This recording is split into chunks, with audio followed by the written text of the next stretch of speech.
your new year going? Wonderful. You good? Yeah, we're How blessed. good? How often is God good? Every day, all the time. My resolution was to lose 15 pounds. I only have 20 to go now. So I'm doing good. I'm doing good. This morning, I want to talk about the lesson of the garbage truck. It's about turning all your negative things into positive. So it's not really a New Year's sermon, but it could be a New Year's sermon. Turning the negative into the positive. Someone wrote, one day I got into a taxi and we took off for the airport. We were driving in the right lane when a car suddenly sped out of an alley right in front of us. My taxi driver, he slammed on the brakes, skidded, and he missed crashing into the other car by inches. Well, the driver of that car stuck his head out of the window and he yelled at us. My taxi driver just smiled and waved at him. So I asked him, why did you smile at him? That guy almost caused a wreck and then he began cursing you. That was when my taxi driver taught me what I now call the lesson of the garbage truck. He said, many people are like garbage trucks. They run around full of garbage, full of frustration, full of anger, full of disappointment, holding all kinds of grudges. And as their garbage piles up, they need a place to dump it. And sometimes they'll dump it on you. But don't take it personally. Don't take their garbage and then dump it on some other people at your home or at work or on the streets. Just smile, wish them well, and move on. And I think that's good. You see, what we pay attention to, what we dwell upon in life, will generally determine the kind of decisions that we all make. Ella Wilcox wrote, one ship sails east and another west with the self-same winds that blow.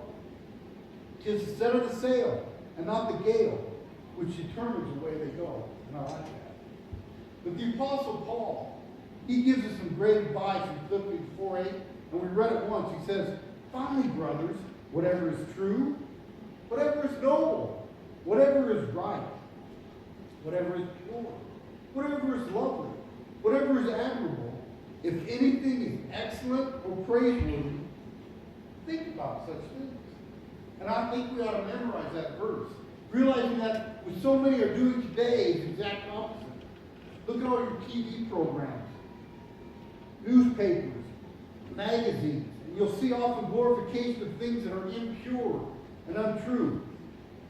People focus so much on the negative that the media seldom features positive news because they're afraid they're going to lose their audience. Fake news, I guess. But let's break that pattern this morning, and let's look at the Apostle Paul as he focuses on the positive. And in Philippians 1, verse 12, starting with verse 12, Paul mentions some negative things that are going in his life. They're unpleasant circumstances, unreasonable people, and his uncertain future. But Paul goes on to show that God was able to use those negative things in a positive way. So follow along as I read Philippians 1, beginning with verse 12.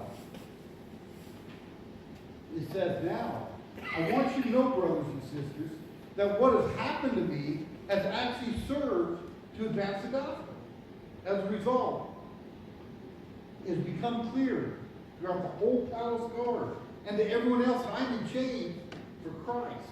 And because of my chains, most of the brothers and sisters have become confident in the Lord and dare all the more to proclaim the gospel without fear. It's true that some preach Christ out of envy and rivalry, but others out of goodwill. The latter do so out of love, knowing that I'm here for the defense of the gospel. The former preach Christ out of selfish ambition, not sincerely, supposing that they can stir up trouble for me while I'm in chains. Then he says, well, what does it matter? The important thing is that in every way, whether from false motives or true, Christ is preached. And because of this, I rejoice. He's turning negative into positive. He says, yes, I will continue to rejoice. For I know that through your prayers and God's provision of the Spirit of Jesus Christ, what has happened to me will turn out for my deliverance. And I eagerly expect, and I hope that I will in no way be ashamed, but will have sufficient courage, so that now as always, Christ will be exalted in my body, by life or by death. And the favorite verse, for to me to live is Christ, and to die is gain. If I'm to go on living in the body, this will mean fruitful labor for me. Yet what shall I choose? I don't know. I'm torn between the two. I desire to depart and be with Christ, which is better by far. And that's so true. Paul begins by talking about all his unpleasant circumstances. In verse 12 he says, I want you to know, brothers, what has happened to me has really served to advance the gospel. And we think we have troubles, don't we? But how does your list compare to that of the Apostle Paul? How many times have you been shipwrecked? How many times have you been beaten near death? How many times have you been arrested, chained up, and imprisoned? How many times have you been bitten by snakes? Yet Paul says, hey, I remember all these trials, but I see that they've all served to advance the gospel. And the Greek word translated advance in verse 12, it originally was used for woodcutters who go before an army, clearing a way through the underbrush so that the army can proceed unimpeded. And Paul's saying, all these things that have happened to me have resulted in clearing the way so the gospel might be preached more effectively. And in verse 13 he says, as a result, it has become clear throughout the whole palace guard and to everyone else that I am in chains for Christ. But you have to know the situation. For 24 hours a day, Paul is chained to Roman soldiers, each serving a 6-hour shift. So every 6 hours, a new soldier comes in and chains himself to Paul. The soldier was doing his duty, making sure the prisoner couldn't escape. And Paul saw this as a wonderful opportunity to tell the soldier about Jesus. You see, there was no way that the soldier could escape. They had to listen. And it worked. From the 4th chapter of this letter, Paul writes, all the saints send you greetings, especially those who belong to Caesar's household. And that tells us that some of these soldiers became Christians, and the gospel made its way into the pagan household of Caesar, all because Paul was in prison. Negative into positive. But there was a second positive result. In verse 14 he says, because of my chains, most of the brothers in the Lord have been encouraged to speak the word of God more courageously and fearlessly. Paul is saying, because of my hardships, because of all the negative things going on in my life and that have happened to me, other Christians have been encouraged. They've seen how God has encouraged and protected me through difficult circumstances. And he's given me strength beyond my own power. And now they're facing difficult circumstances too. But because of what they've seen in me, they're convinced that God will take care of them also. Bob Benson, in a book he wrote, See You at the House, he tells of a good friend who had a severe heart attack and he almost died. But he is now well on the road to recovery. Well, visiting him, Bob asked, Bill, how do you feel about your heart attack? And Bill answered, I hate it. It nearly killed me. And then Bob asked, would you like to have another one? Well, certainly not. Would you recommend it to someone else? Absolutely not. Well, Bob went on. Bill, now that you're feeling better, do you treasure your life more than before? Well, yeah, I guess I do. And you and your wife have always had a good, solid marriage.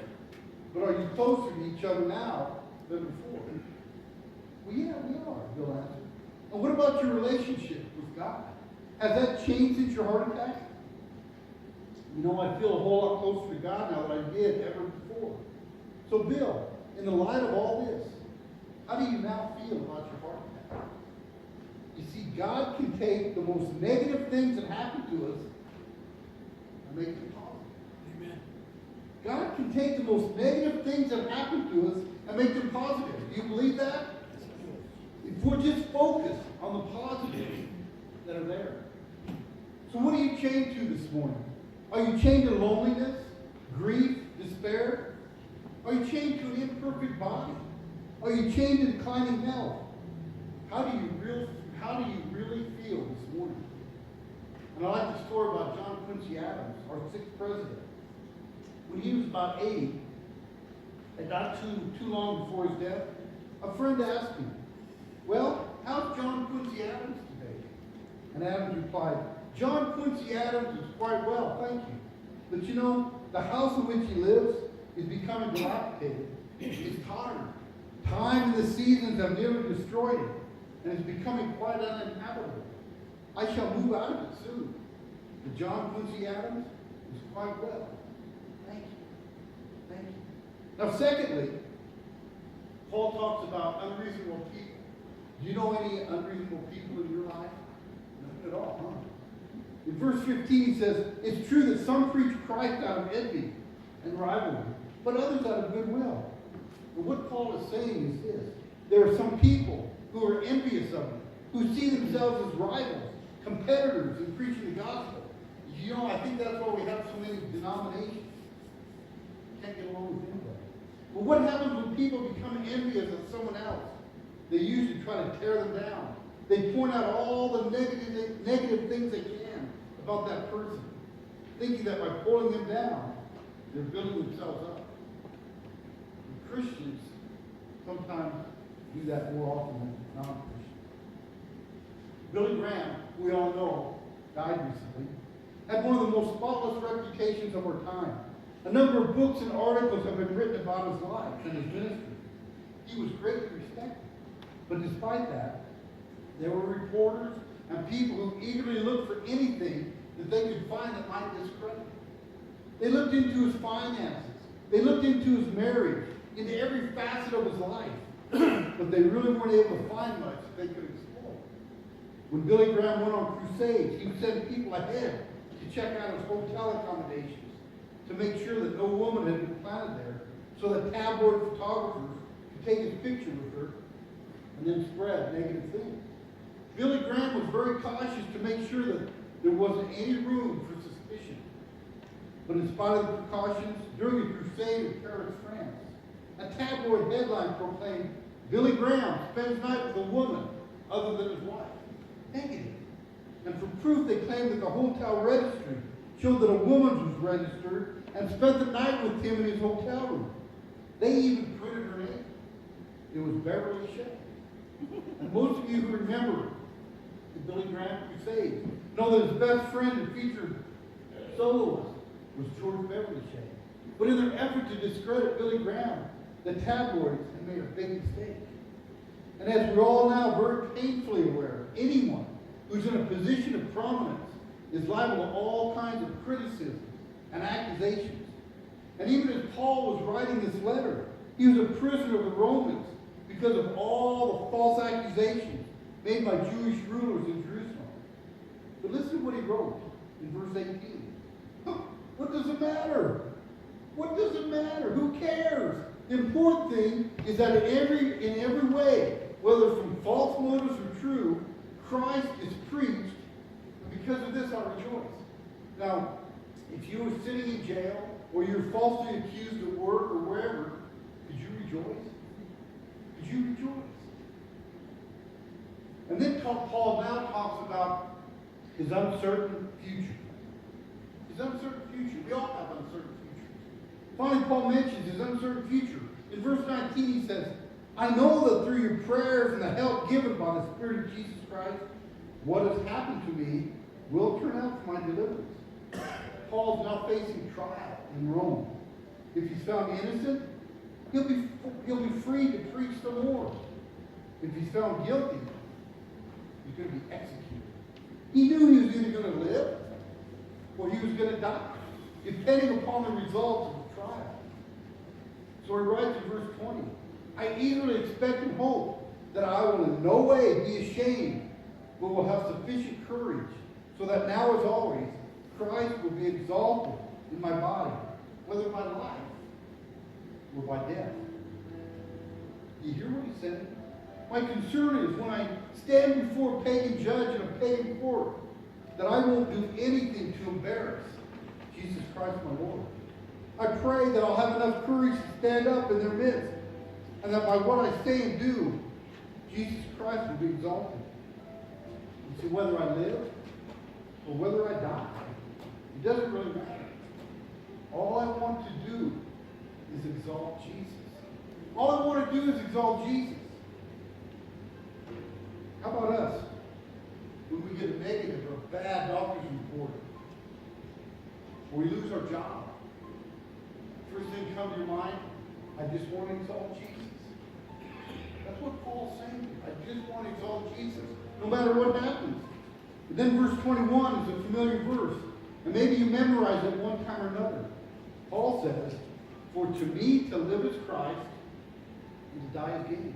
The Living Bible says it this way, and I like it. To me, living means opportunity for Christ. But dying, that's even better. Paul says, if I'm to go on living in the body, this will mean fruitful labor for me. Yet what shall I choose? I don't know. I'm torn between the two.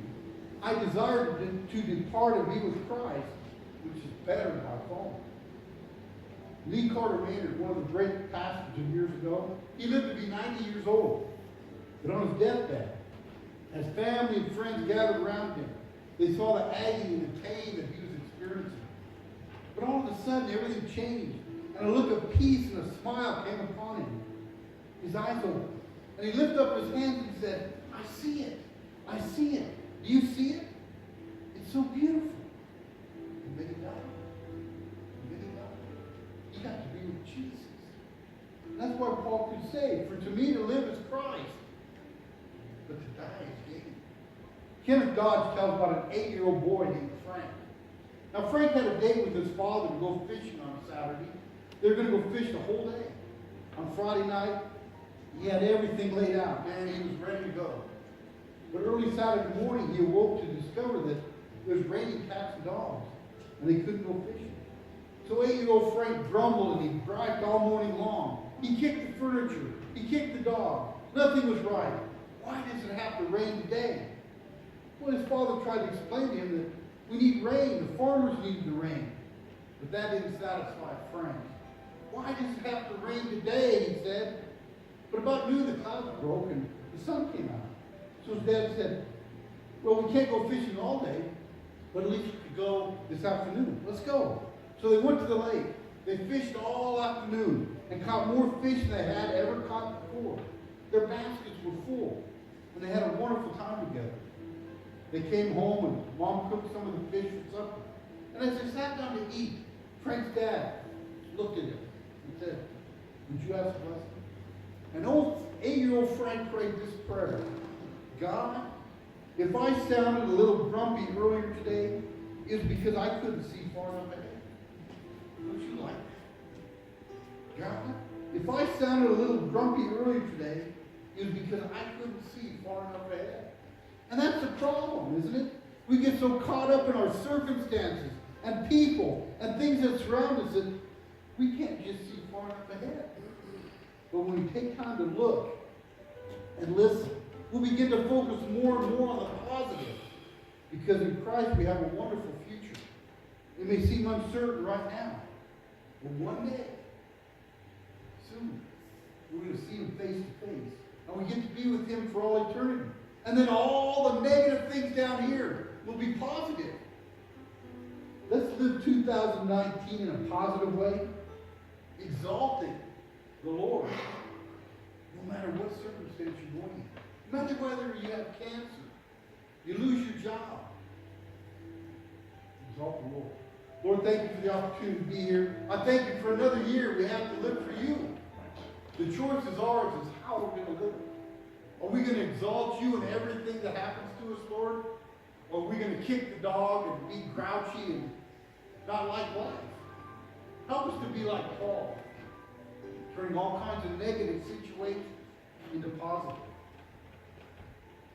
Lord, I pray for this congregation that we'll get on fire for you.